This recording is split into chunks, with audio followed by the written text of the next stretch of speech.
So hey guys, welcome back to my channel Night God. और आज की इस वीडियो में हम लोग बात करेंगे हॉलीवुड के दो एक्शन थ्रिलर मूवी फ्रेंचाइज के बारे में, जो कि ऑलमोस्ट 2 डेकेड से भी ज़्यादा टाइम से मूवी इंडस्ट्रीज में अपना मजबूत पकड़ बनाकर रखा है। टॉम क्रूज के मिशन इम्पॉसिबल सीरीज और विन डीजल के fast and the furious franchise. दोनों ही मूवी फ्रेंचाइज बहुत ही ज़्यादा सक्सेसफुल तो है ही और एंटरटेनिंग भी, और साथ ही अपने धमाकेदार एक्शन और इम्पॉसिबल सा दिखने वाले स्टंट्स के जरिए ऑडियंस के बीच में एक अलग ही फैन बेस क्रिएट कर पाया है। अब जबकि मैं इन दोनों ही मूवी सीरीज़ का बहुत ही बड़ा फ़ैन हूँ और इसी साल फास्ट एंड फ्यूरियस के नए मूवी F9 और मिशन इम्पॉसिबल 7 दोनों रिलीज़ होने वाला है, तो मैंने सोचा कि क्यों ना इन दोनों मूवी सीरीज़ के बीच में एक कंपैरिजन वीडियो बनाया जाए, जहाँ पर हम लोग देखेंगे कौन सी मूवी सीरीज़ कौन से कैटेगरी में सबसे ज़्यादा बेस्ट है। तो और देरी ना करते हुए चलिए इस कंपैरिजन वीडियो को शुरू करते हैं। दोनों ही मूवीज़ में हमें मूवी के प्रोटैगनिस्ट को ग्लोबल थ्रेट से डील करते हुए दिखाया जाता है, जिस कारण उसे बहुत सारे मुश्किलों का सामना तो करना ही पड़ता है और एनिमीज़ को मार गिराते वक्त बहुत बड़े बड़े एक्शन सीक्वेंसेस क्रिएट होते हैं। और इसी कैटेगरी में fast and furious series fans को ज़्यादा ही प्रभावित करता है, क्योंकि मूवीज़ के बहुत सारे आइकॉनिक सीन्स है जिनमें 3 बिल्डिंग्स के बीच में कार को जंप करवाना या फिर कार की मदद से प्लेन से कूदना, सबमरीन को रोकना जैसे सीन शामिल है। लेकिन वहीं पर मिशन इम्पॉसिबल सीरीज़ में हमें इतने ज़्यादा क्रेजी सीन्स देखने नहीं मिलता। हालांकि उसके बदले में हमें मिशन इम्पॉसिबल सीरीज़ में टॉम क्रूज के परफॉर्म किए गए ओरिजिनल स्टंट्स देखने मिलता है, जिनमें बुर्ज खलीफा पर चढ़ना, मोटरसाइकिल से चेज करना, अंडर वाटर 6.5 मिनट तक सांस रोके रखना या फिर हेलो जंप जैसे सीन्स भी शामिल है। और दूसरी ओर fast and the furious series के स्टंट्स एंड एक्शन सीक्वेंसेस इतने ज़्यादा crazy and over the top होते हैं कि उन्हें कंप्लीट करने के लिए ज़्यादातर CGI की मदद लिया जाता है।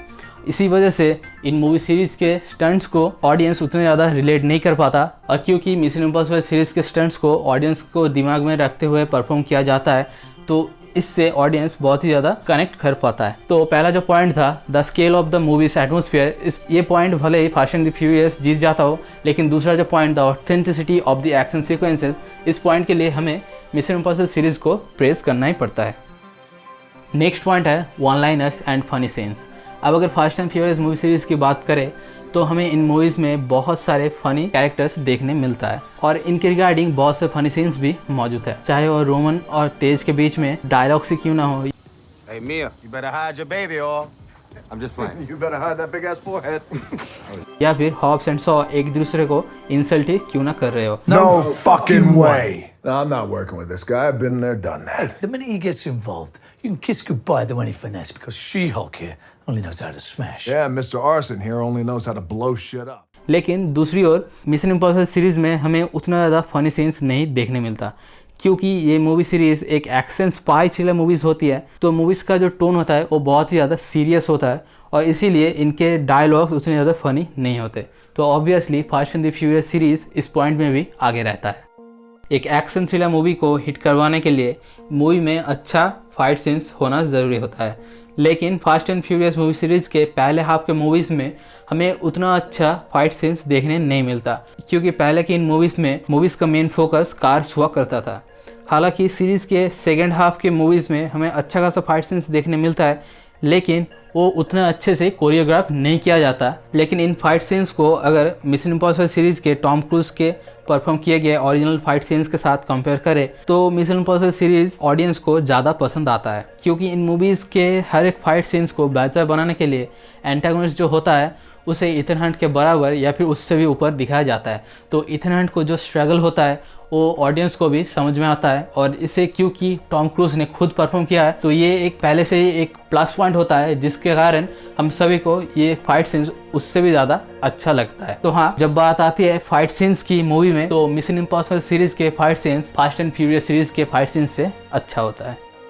अगर फास्ट एंड फ्यूरियस सीरीज़ को एक या दो शब्द में डिस्क्राइब करने के लिए बोले तो बहुत सारे लोग शायद यही बोलेंगे, कूल कार्स। आप सभी का तो पता नहीं, लेकिन हाँ, मुझे ज़रूर ऐसा ही लगता है। इन मूवीज़ में हमें बहुत सारे अमेजिंग एंड नए सुपर कार्स देखने मिलता है जो बहुत ही ज़्यादा स्टाइलिस्ट होता है, और इन सारे कार्स के सामने अगर कैरेक्टर्स को फटे पुराने कपड़े में दिखाया जाए तो उतना तो मैच नहीं होगा। इसीलिए कैरेक्टर्स को भी बहुत ही ज़्यादा कूल और ऑसम सा दिखने वाला स्टाइलिश कपड़ों के साथ हमें देखने मिलता है। वहीं पर अगर हम लोग मिशन इम्पॉसिबल सीरीज़ के इथन हंट के बारे में देखें तो ये ज़्यादातर टाइम अपने टारगेट को अचीव करने में लगाता है, और इन मूवीज़ का फोकस कैरेक्टर के स्टाइल के ऊपर उतना ज़्यादा नहीं होता। तो हाँ, fast and furious series sense of style के मामले में मिशन इम्पॉसिबल सीरीज से बहुत ही ज़्यादा आगे है। तो गाइस, जैसे कि हमने अभी तक सिर्फ 5 पॉइंट्स के बारे में डिस्कस किया है और वहाँ पर fast and furious series 3 points में मिशन इम्पॉसिबल सीरीज से बेहतर है और मिशन इम्पॉसिबल सीरीज 2 पॉइंट्स में फास्ट एंड फ्यूरियस सीरीज से बेहतर है। लेकिन अभी भी 5 पॉइंट्स हमें डिस्कस करना बाकी है, लेकिन वीडियो ऑलरेडी 5 मिनट से ऊपर हो चुका है। तो मैंने सोचा कि क्यों ना इसका एक सेकंड पार्ट निकालूं जहाँ पर मैं बाकी के 5 पॉइंट्स को भी डिस्कस करूँगा। तो अगर आप उस वीडियो को भी देखना चाहते हो तो मेरे इस चैनल को सब्सक्राइब करके रखना और बेल आइकन को भी दबा देना। और बाकी इस वीडियो के कमेंट सेक्शन में बताना कि अभी तक जितने भी पॉइंट्स हम लोगों ने डिस्कस किया है, आप उनमें से किन किन से पॉइंट के साथ आप एग्री करते हो और किन के साथ आप डिसएग्री करते हो। तो अगर वीडियो आपको पसंद आया हो तो वीडियो को लाइक कर देना और शेयर कर देना अपने दोस्तों के साथ। और मिलते हैं हमारे नेक्स्ट वीडियो में। तो तब तक के लिए स्टे होम, स्टे सेफ।